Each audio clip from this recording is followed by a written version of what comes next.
बिस्मिल्लाहिर्रहमानिर्रहीम। Exercise 8B D2 का 7th addition का है और APS की एक्सरसाइज 6 है for class 7th। Question number 1 है given that a triangle ABC is similar to triangle PQR। अब इन्होंने क्वेश्चन में हमें बता दिया है कि ट्राइंगल ABC सिमिलर है ट्राइंगल PQR के, यानी हम सबसे पहले इन शेप्स के ऊपर एक डिफरेंट पेंसिल लेके देखें। ए सिमिलर है पी के, तो मैं इधर पी के आगे ए लिख लूँगी। बी के साथ क्यू है तो क्यू के साथ मैं बी लिख लूँगी, और सी के साथ आर है तो मैं आर के साथ सी लिख दूँगी। सिमिलर हैं तो इसका मतलब है, ये क्वेश्चन में बता दिया गया है कि ये सिमिलर हैं, तो इसका ये मतलब है कि इन दोनों ट्राइंगल्स के एंगल्स सेम हैं और जो इनकी साइड्स हैं वो उनकी रेशो आपस में इक्वल है।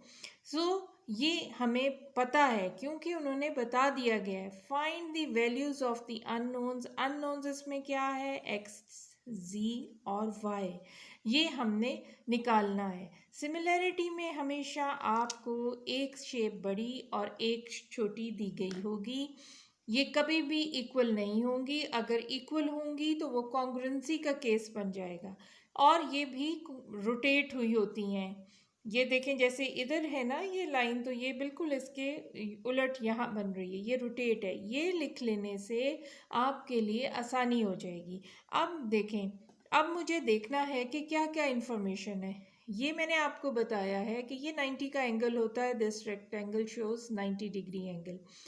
ये अब ये 90 है। अब ये देखें बी पे 90 है ना, 90 का एंगल है ना, तो यहाँ देखें, यहाँ बी मेरा क्यूब पर है, तो एक्स क्यूब का एंगल एक्स है, तो एक्स भी 90 डिग्री होगा। इसका लिखने का तरीका ये है, आप यूँ लिख सकते हैं, A side corresponds to P, B corresponds to Q and C corresponds to R. ये जो हमने निकाले हैं इसमें। अब क्योंकि अब हमने देखना है क्यों इनके एंगल्स बराबर होते हैं। अब ये एक्स है ना, एक्स निकालना है ना मैंने। ये देखें, ये बी पे क्या है? एक्स। ये क्यू है ना, क्यू क्या है? मैंने जो लिखा है ये बी के बराबर है। So x is 90 degree. So x is equal to 90 degree. तो हम लिखेंगे कॉरस्पॉन्डिंग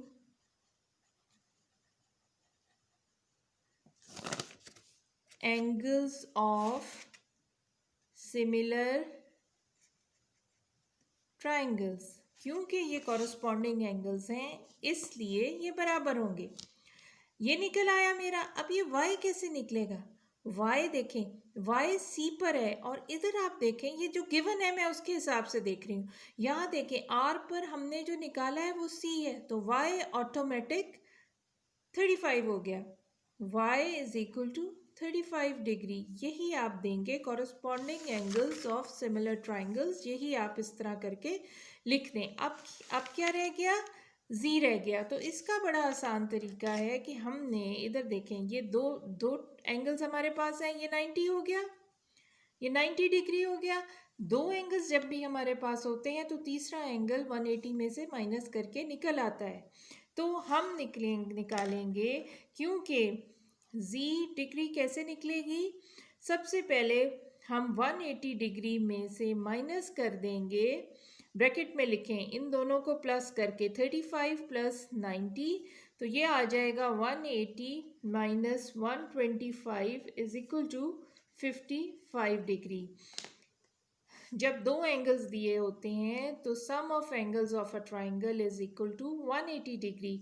अब आपने क्या करना है? तीसरा एंगल निकालना। आपने 90 में 35 प्लस किए, आपके पास आ गया 125। इसको 180 में से माइनस करेंगे तो आपके पास 55 डिग्री आंसर आ जाएगा। ये इस तरह मैंने किया है, ये इस तरह किया है। लिखने का तरीका थोड़ा सा मैंने जगह कम थी, शॉर्टकट मारा है, लेकिन ये मैंने आपको समझा दिया है। क्योंकि इधर साइड्स हमें एक भी नहीं दी हुई, अननोन मांगे थे एंगल्स, तो हमने एंगल्स के थ्रू इसको कर लिया है। अगर वो साइड्स दी होती तो फिर हम कॉरस्पॉन्डिंग साइड्स की रेशोज निकालते, जो कि इसमें नहीं दी हुई, इसलिए मैंने अननोन एंगल्स से निकाल ली। अब इस वाले सवाल में भी, पार्ट बी में भी आपको ए बी सी, क्योंकि क्वेश्चन में बता दिया गया है A B C is similar to P Q R, तो पी के साथ मैं ए लिखूंगी, क्यू के साथ मैं बी लिखूंगी और आर के साथ मैं सी लिखूंगी। अब ये देखें, अब मुझे अननोन एंगल्स निकालने हैं, एंगल्स निकालने हैं। अब ये देखें, ये सी पर 28 है ना, सी पर 28 है, जो मुझे नोन है मैं उसको पहले लूँगी। सी पर 28 है, मैं दूसरा देखूँगी कि मेरा सी किधर है, यहाँ वो एक्स है तो एक्स भी 28 होगा। इसी तरह यहाँ 118 दिया हुआ है ना, ये क्यू पर है, क्यू पर साथ क्या है, बी मेरा, हमने जो लिखा है बी, तो बी हमारा 118 हो जाएगा। हालांकि ये नोन नहीं है, लेकिन ये हमें निकालना नहीं है, लेकिन ये मैं निकालूंगी तो दो एंगल्स मेरे पास आ जाएंगे, तो मैं इनको ऐड करके 180 से माइनस करूंगी तो मेरे पास y आ जाएगा। इसको लिखने का, सॉल्व करने का तरीका ये है, a corresponds to p, b corresponds to q and c corresponds to R. ये देखें, ये हमने पहले ही लिख लिया है, क्वेश्चन में बताया गया ये, ठीक है। अब इसमें आपने x निकालना था, तो x इज 28 डिग्री, आप लिखेंगे x is equal to 28 degree, या यूँ भी लिख सकते हैं c is equal to x is equal to 28 degree corresponding angles of similar triangles। क्योंकि ट्राइंगल सिमिलर्स हैं, एंगल्स सेम होंगे। अब हमने x निकाल लिया, अब x निकाल लिया, अब इसमें कोई अननोन नहीं है, अननोन होते हैं x y z। अब यहाँ y है, अब इधर एक ही एंगल है, एक एंगल अगर दिया हो तो आप नहीं निकाल सकते अननोन, तो मैंने इसमें से 118 इधर लिख लिया है। अब जब मैं इन दोनों को ऐड करूंगी, अब आपने इन दोनों को ऐड कर लेना है, रफ वर्क आप अपनी रफ में कर लीजिएगा। 118 ऐड करेंगे, ये 146 आता है, तो 180 में से 146 माइनस करेंगे, 10 में से 6 के 4, 34, तो आपके पास y आ जाएगा 34। इसको लिखने का आपका तरीका ये है, y angle is equal to 180 में से माइनस करना है 118 प्लस 28 को। ये मैंने आपको आसान तरीका बता दिया है, सिर्फ पेपर पे प्रोजेक्ट करने का तरीका ये है। ये आपने इन दोनों को ऐड करना है, 180 से माइनस करना है, आपका एंगल आ जाएगा। तो आपने लिखना है 180 minus 146 is equal to 34 degree. ये आपका y इज इक्वल टू 34 हो जाएगा। इसी तरह इसमें भी साइड्स नहीं दी गई, इसलिए हम रेशियोज नहीं निकालेंगे। अब ये वाला आप ये देखें, अब वो क्वेश्चन में है A B C is similar to P Q R, ये क्वेश्चन में है, ये देखें। तो अब ये एंगल्स नहीं दिए हुए, इसमें साइड्स दी हुई हैं, तो हम साइड्स की रेशो निकालेंगे। सबसे पहले मैं ए के साथ p, यानी p के साथ a लिखूंगी, b के साथ q के साथ b लिखूंगी और c के साथ r के साथ c लिखूंगी। ये हमें कॉरस्पॉन्डिंग साइड्स मिल गई हैं। अब इसमें एंगल्स का नहीं है, मैंने आपको इंट्रोडक्शन में बताया है कि सिमिलैरिटी के लिए ज़रूरी है कि सारे एंगल्स बराबर होने चाहिए और साइड्स प्रोपोर्शनल होनी चाहिए, उनकी रेशो जो है वो इक्वल होनी चाहिए। क्यों इक्वल होनी चाहिए उनकी रेशो? इसलिए कि सिमिलैरिटी में कभी भी दो शेप्स बराबर नहीं होती, एक बड़ी होती है और एक छोटी होती है, इसलिए उनकी रेशो एक जैसी निकलेगी। अगर मुख्तलिफ साइड्स की तो वो सिमिलर होंगे, नहीं तो नहीं होंगे। तो उसके लिए आपने सबसे पहले कॉरस्पॉन्डेंस दे देनी है। A corresponds to P, B corresponds to Q and C corresponds to R। अब इसमें आपने ये देखें, ये Y है ना, ये Y है। आप अगर चाहते हैं तो इसको पहले लिख लें, Y वाले को पहले लिख लें। तो आप Y किधर है? PR पे, क्योंकि हम ये वाला ट्राइंगल ले रहे हैं। अगर मैं ये वाला लेती तो PR की जगह AC लिखती। ये Y है ना, तो Y आपने इधर यूं Y लिखेंगे। पहले आप साइड्स लिख लें। ये Y किस पे है? PR पे, PR पे है Y। तो आप पहले PR लिखें। अब आप इधर देखें, इधर कौन सा है? AC। Y के साथ कौन सा है? AC। तो AC हमें दिया हुआ है 18 सेंटीमीटर, तो इसके नीचे आप 18 लिखेंगे। उसके बाद एक आपने फिर इक्वलिटी का साइन डालेंगे।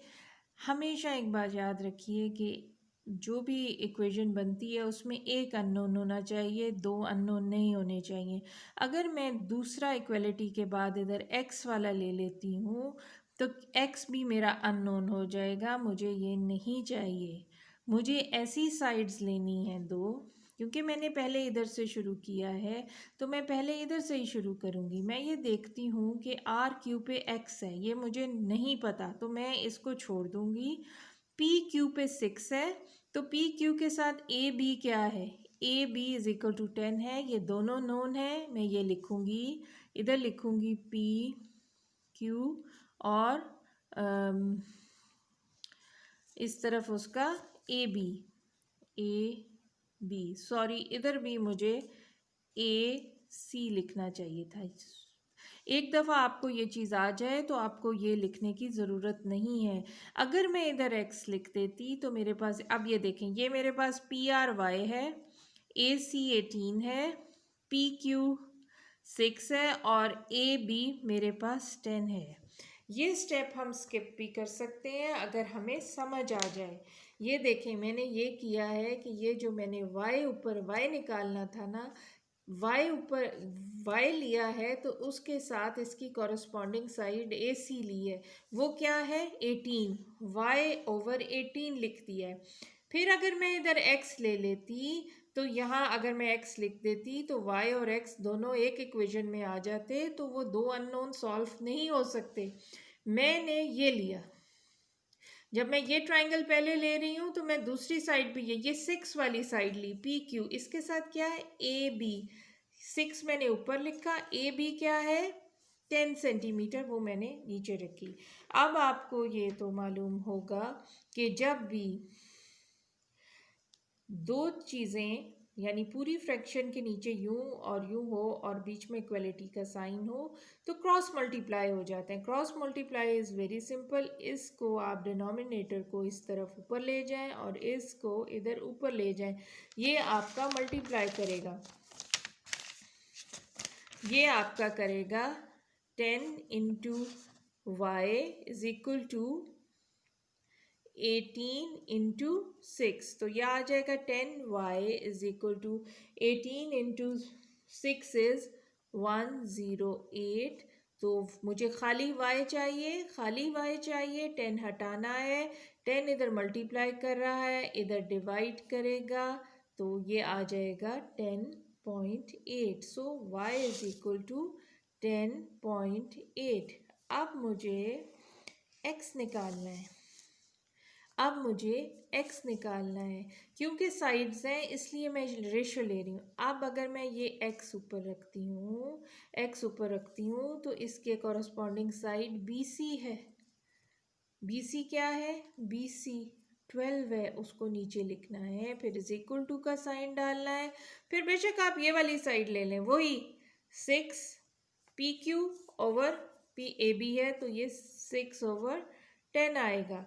क्रॉस मल्टीप्लाई करें ऐसे सिनेरियो में जब A over B is equal to C over D, यानी पूरी फ्रैक्शन लाइन के पूरी एक फ्रैक्शन इधर होती है इधर होती है दोनों तरफ फ्रैक्शन, तो ये क्रॉस मल्टीप्लाई हो ये इधर चला जाएगा ये इधर चला जाएगा, यानी ये 10 into x is equal to 6 into 12, 10x is equal to 72। अब मुझे खाली x चाहिए, 10 दूसरी तरफ जाएगा, यहाँ मल्टीप्लाई कर रहा है वहाँ डिवाइड करेगा, तो ये हमारा आंसर आ जाएगा 7.2। आई होप कि समझ आया होगा। अब अगला पार्ट करते हैं तो मज़ीद ये समझ आ जाएगा। अब ये वाला भी सवाल है, इसमें भी साइड्स दी हुई हैं तो मुझे और ये बताया गया है कि ये सिमिलर हैं।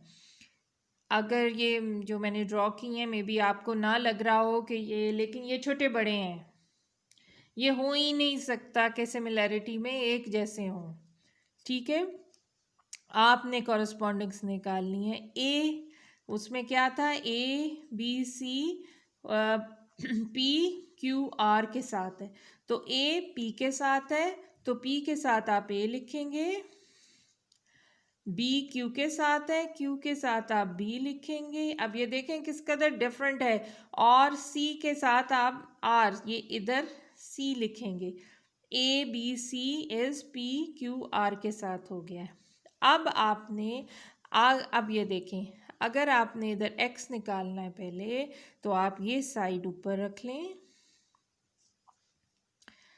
ए सी, ये ए सी इधर देखें, ए सी किधर बन रहा है, ये ए सी, ये जो हमने लिखा है ये ओरिजिनल है ना।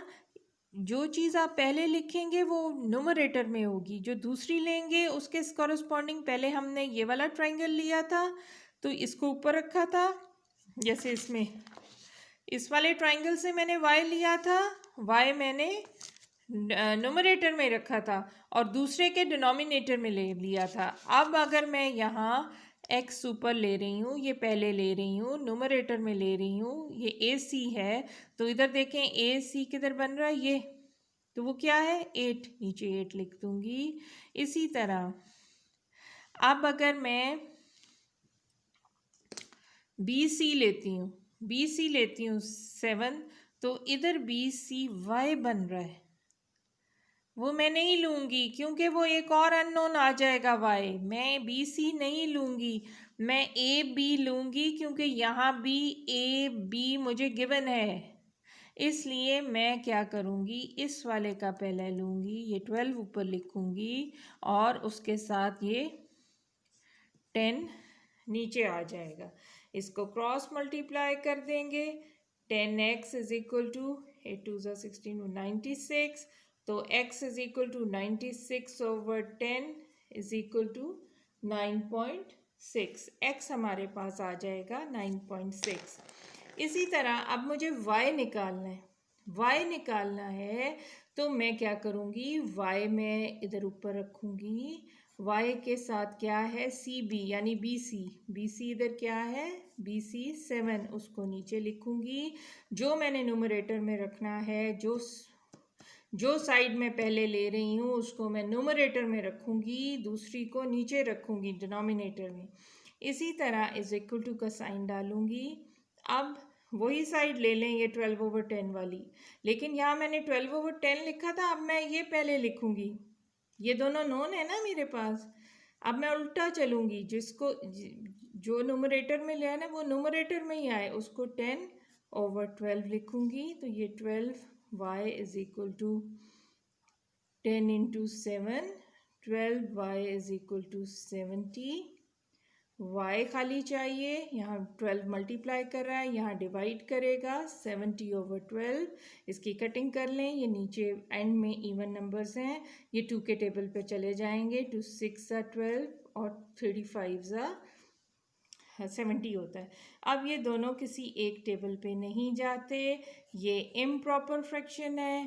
पीछे आपको इसका आंसर अगर आप कैलकुलेटर में डालेंगे पॉइंट्स में भी आंसर आ जाएगा, पीछे आंसर इसका